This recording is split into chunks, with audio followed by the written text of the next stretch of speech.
I'm Vin. I'm Sori. That's Booby. And Jelpy and Ghosty. So, ladies and gentlemen, we had a flop, I guess. So I was doing the Ozzy song by myself yesterday or the day before, and turns out it was, well, there's a fight in the comment section actually, that some people are saying it is the Ozzy version and other people are saying this is the cover, and some people are saying somebody else slowed this down. So we got a link for the Mr. Crowley song. Supposedly this one is definitely from Ozzy. So we're gonna do it again. The real one this time, I guess. This time Vinny will be here too. So I'm actually kind of glad that happened, because I was really curious on your take, because there was some of it where I was like, I have no clue. So anyway, here we are back again. And Vinny, for proof. Yeah. That I was under extreme duress, you can see this. Here you go. For those with a weak stomach, turn your heads. Some people faint at the slightest sight of blood. Well, went right into the area. This is definitely a new feeling, for sure. Oh my gosh. Yeah. And you haven't been feeling good all day. You've been kind of sleeping. But he's serious about the channel, so here he is to dedicate his his groggy day to you guys. Yeah, actually should have taken some pain medicine, but whatever. You're a man, you're a man. Ready? Okay, is everybody ready? Go.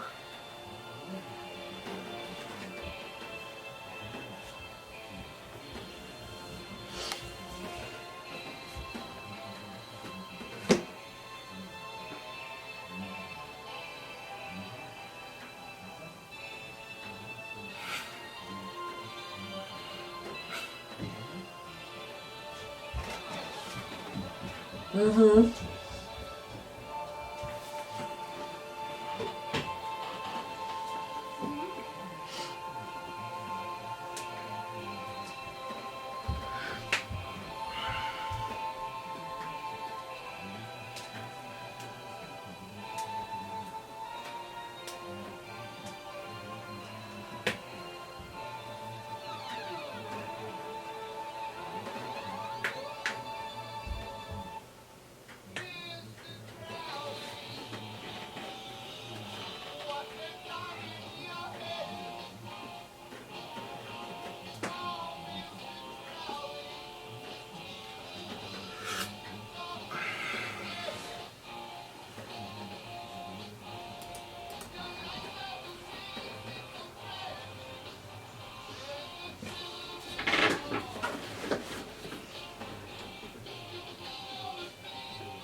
There you have it.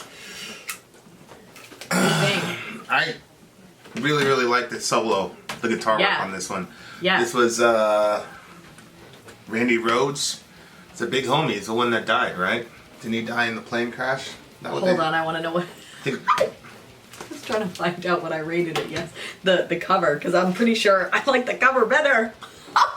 You like the cover I better think than... so. You should hear the cover. Do you want to hear the cover? No. What? I have no interest in hearing the cover. It sounds really good. How dare you say the cover was better? How dare you? How dare you? Yeah. I really enjoyed the solo. Does it sound very similar?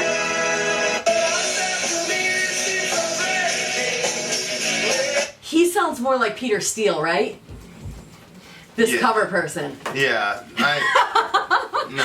And I am definitely a Peter Steele fan, so that's probably why I like the cover. But this is good. Like How did you not know that wasn't Ozzy? Babe, I don't know what Ozzy sounds like. I mean, how many songs by Ozzy have I listened to? Like 4, 5, and 9? it spanned out over a giant stream of time. Like 9 Please don't join in the people against me. What is wrong with you? Well, nothing. This one had like a bigger sound to it, so I like the vocals of like the Peter Steele-ish sort of sound, but this one sounded good too. They both really, honestly, held their own. I think that this one though, well, the sound just seemed to kind of carry more and kind of fill more. Because it's the actual song. Right. Anyway, I see that.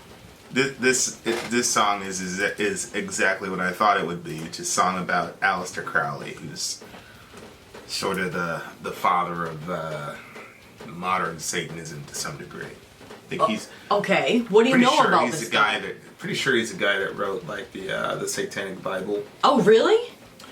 Yeah, and there's a lot of like fake like rock star, like Marilyn Manson, like a lot of famous guys were kind of entranced by him. He, the whole "do what you will," "low under the law," Thelema stuff, all that stuff. Yeah, Thelema was a religion he started. The guy from Tool. I don't know if it's Danny Carey.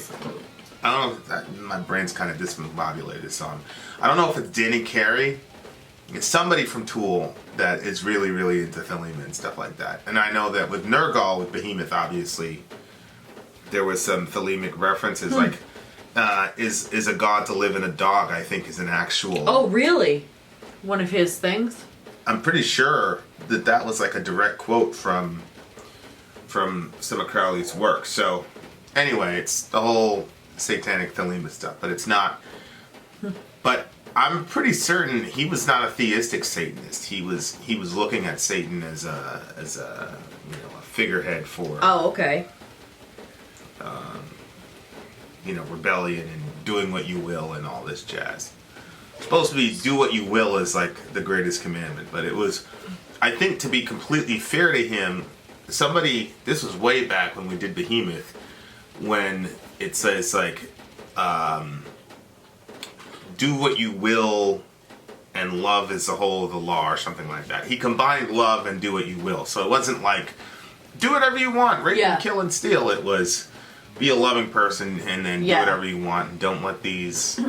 It's pretty much, unless it's a victimless crime. If it's a victimless crime, then do whatever you want, type of thing. So anyway, that was Aleister Crowley, which obviously, that type of mentality is going to appeal to rock stars who have no... Yeah.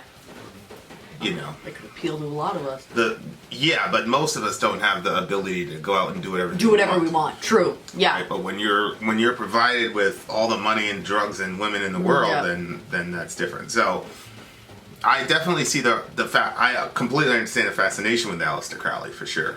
But so when the song seemed pretty straightforward. What were you? Okay, so apparently he like thought he heard from the dead or heard from some spirits or something, thought he was talking to the dead. So I'm assuming that when Ozzy says at the beginning, "Mr. Crowley, what went wrong in your head? Oh, Mr. Crowley, did you talk to the dead?" To me, like, it was saying that, like, Christian people were like, "Oh no, Ozzy's like doing this witchcraft." But I guess Ozzy told Rolling Stones, "No, I never was into that black magic stuff or any of that stuff," and he just did the song on it. But my thought was, like, how could you think that when the very first line, what went wrong in your head? Did you talk to the dead? Like, he's saying either something was wrong in your head, or you really were talking to the dead, but it doesn't sound like it's a thing that he... Yeah, it sounds like a person that's on the outside looking in. Yeah. And asking somebody who's very interesting a bunch of questions. Yeah. It doesn't seem to be... And but, then he says in the verse... Christians get triggered by everything. And, when did this come out? Some. Not all. This came out in the 80s? Oh, man, that was at the beginning of the whole... Yeah. Rock and roll is devil music, and they playing all the tapes backwards and all this silliness. So he says, your lifestyle to me seems so tragic. With the thrill of it all, you fooled all the people with magic. You waited on Satan's call. So to me, I was getting from that he was telling him, like it didn't sound like he was like, oh, I want that lifestyle. He's like, I kind of feel bad for you. It sounds kind of tragic. Like, you went around doing all this magic and fooling people, but in the end, you just waited on Satan's call. Like, well, yeah, now, Ozzy identifies as a Christian. Like, he identifies explicitly as being a Christian. Mm-hmm. But,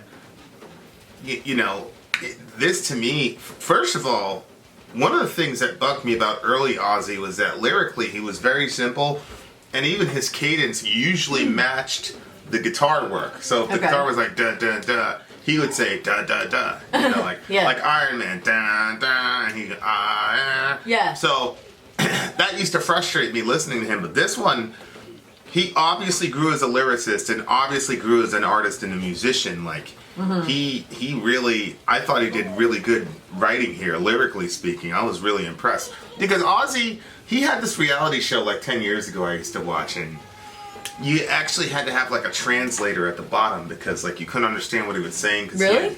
He's got this accent, and then all his words were kind of jumbled together, so it's kind of weird. But, so he... I didn't have a perception of him that he was like an intelligent lyricist. At the time, I just looked at it like, okay, he was the first one to, do heavy metal. So obviously he's going to be legendary. It doesn't necessarily mean he's good. It's kind of like comparing Michael Jordan to the first basketball player, right? So, and then when I started listening to their music in the channel, I was like, well, that Tony Iommi guy is like a guitar god, so he could have carried anybody. But lyrically, though, over time, he's obviously grown. Like, by 1980, I don't know when the band started, but he's obviously grown, I think, and he did a really, really good job lyrically here.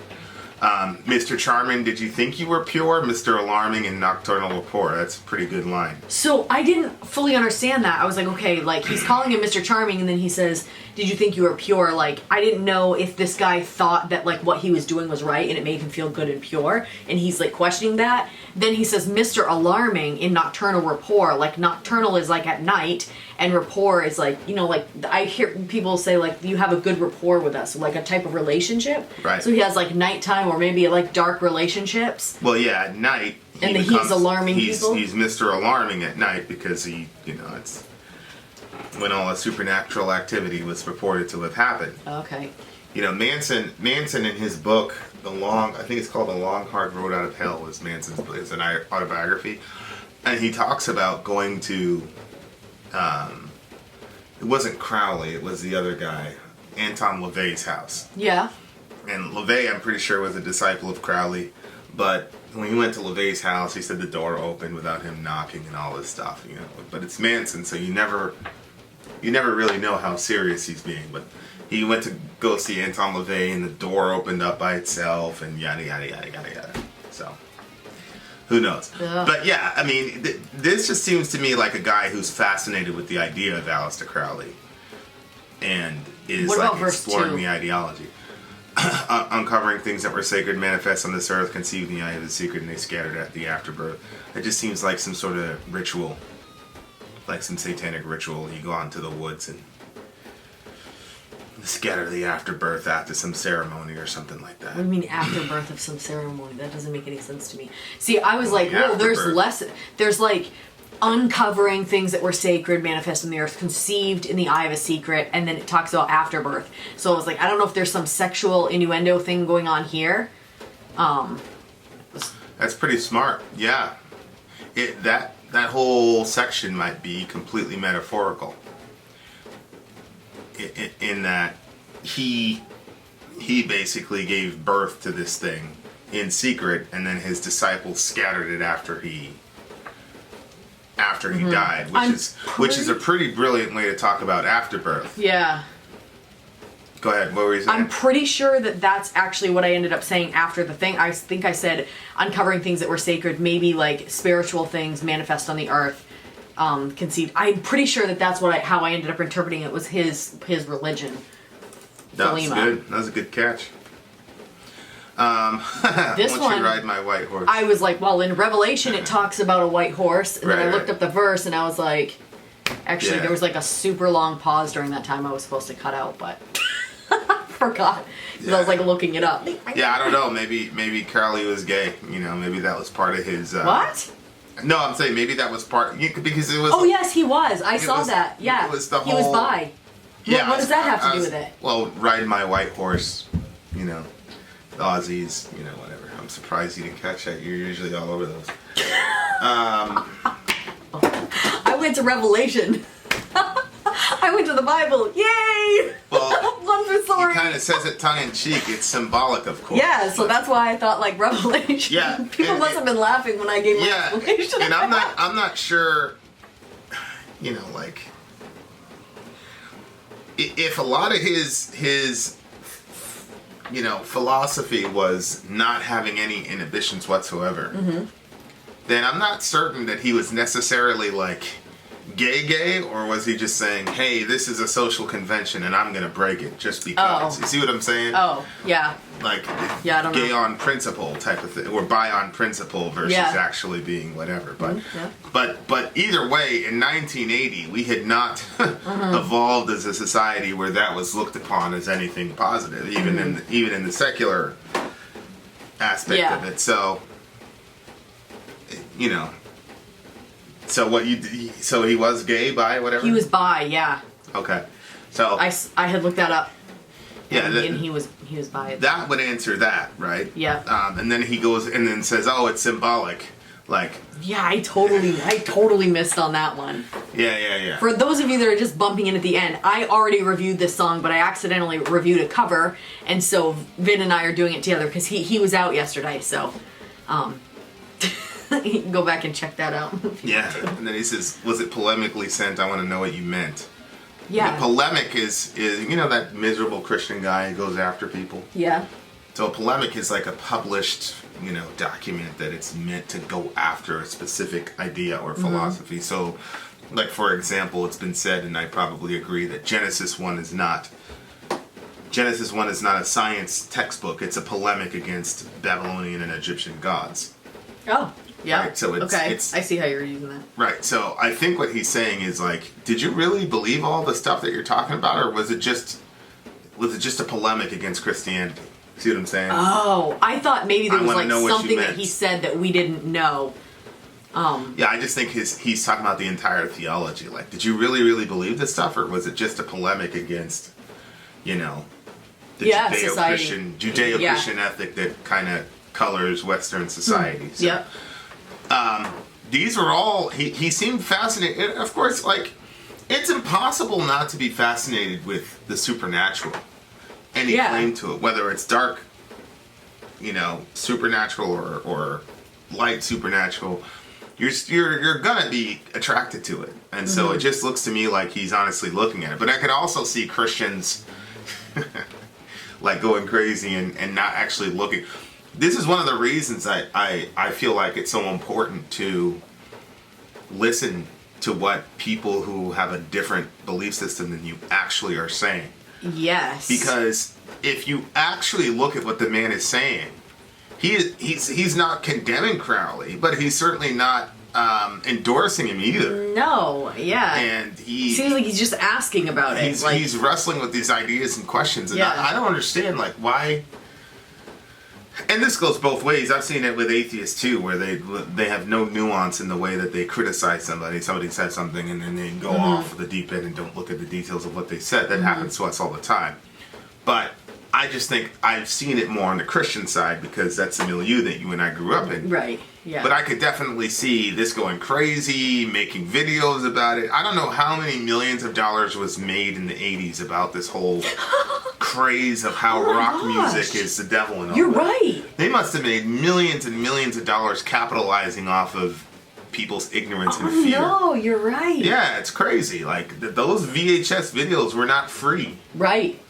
Somebody was fitting the bill for that crap, and then, you know, it was one of those things like, you need to play this in your church. Yeah. This is happening in your house. The CDs are probably in your house, and da-da-da-da. So they completely converted his curiosity into capital. Good for them.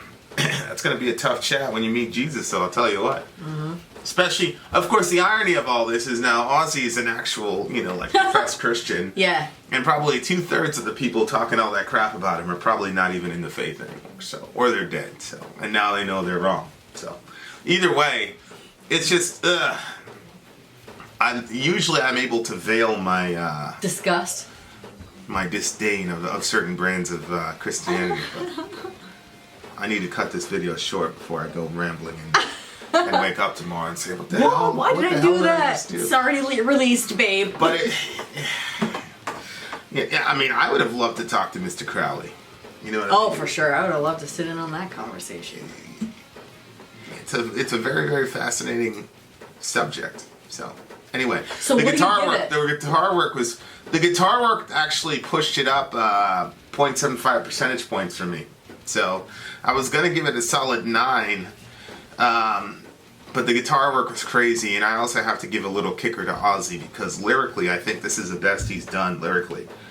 So it's a 9.9 to me. Woo!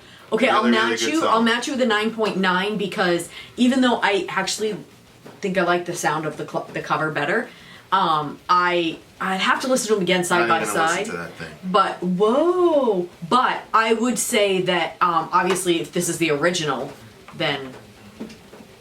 The other thing about this song is that guitarist, I could tell, like, he's one of these guys that can just go blast the whole thing out of the water and make the entire song about him. Mm-hmm. But there were a couple times, especially in the bridge, where he was clearly just holding it back and going, nope, this little section right here goes with what's best for the song. I'll wait to black out later. And I love when people do. I love when people who have the ability. I read something one time in a guitar book from Kirk Hammett where he was talking about not Master of Puppets, the record before Master of Puppets. I gotta take my next dose pretty soon. Okay. The record before Master of Puppets.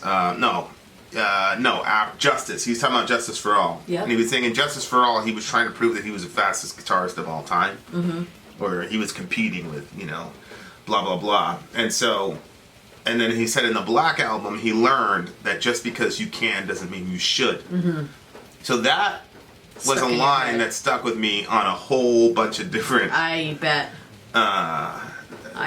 But that influenced a lot of decisions. But it does. And your growth, your growth as a person you can kind of track it. Like at the beginning, you're ambitious and and you want to learn and then now you've got it, and now you're like one of the best, and then you're looking around and you're trying to just destroy everybody, and then you figure out, actually the goal of what I'm doing is just to make a good song. So if blasting it is good, then good, and if a simple picking is good, a simple 2-note melody is good, then we'll do that. And I really, that to me is like, that's when a person is like hit another level. That's honestly, to me, that's the master level to me. Oh wow. Because you see it in all successful people. Yeah, you're Tom right. Brady's like that. Like, he never has, like, ridiculous numbers. Like, he's only been he's only made All-Pro, like, twice. Like, he never has ridiculous numbers. He just keeps winning. Mm-hmm. And it's the same thing with Jordan. Like, he didn't need to score 60 points. He figured it out. And so, like, that's when you become a master. Mm-hmm. So, I really, really appreciate that guitar work. Because it went perfect with the song. And, at the end, he kind of gave us a little taste of it, but you could tell that guy was mega gifted, that Randy Rhoads guy. Mm-hmm. So, shout out to the big homie. Yeah, for sure. This is one of the worst things about this channel, is finding people, loving them, and then they're all up with the ain't self. Yep. 9.9. 9.9. Vin it out. Beat the cover. Sorry out. Gone.